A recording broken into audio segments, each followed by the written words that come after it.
Welcome to the last breakfast. Please enjoy the video. You start by loading the Pro Tools session and importing the video file so picture and timeline align.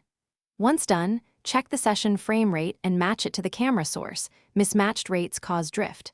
Make sure you have a reference audio track, camera scratch or clapper visible. Then place markers at slate or obvious sync points. This gets you into a stable timeline quickly, and it makes the next steps precise. You will directly align audio to picture without guessing. You now align waveform peaks to visible clap frames or mouth flaps, zooming to frame or sample precision.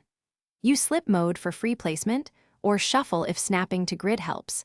Nudge with keyboard commands for one frame or one sample adjustments.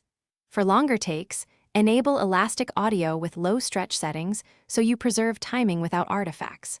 Once matched, trim and crossfade cuts to avoid pops. Make sure to solo and play back with picture to verify sync across the scene. You finish by exporting a synced file. Either bounce to new video with embedded audio or create an AAF/OMF for the picture editor.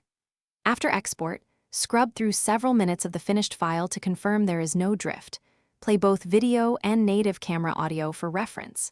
If you spot drift, make sure session sample rate and video frame rate match the camera, and reapply elastic audio with minor adjustments. One key tip: reconform timestamps first. Most sync errors start with rate mismatches.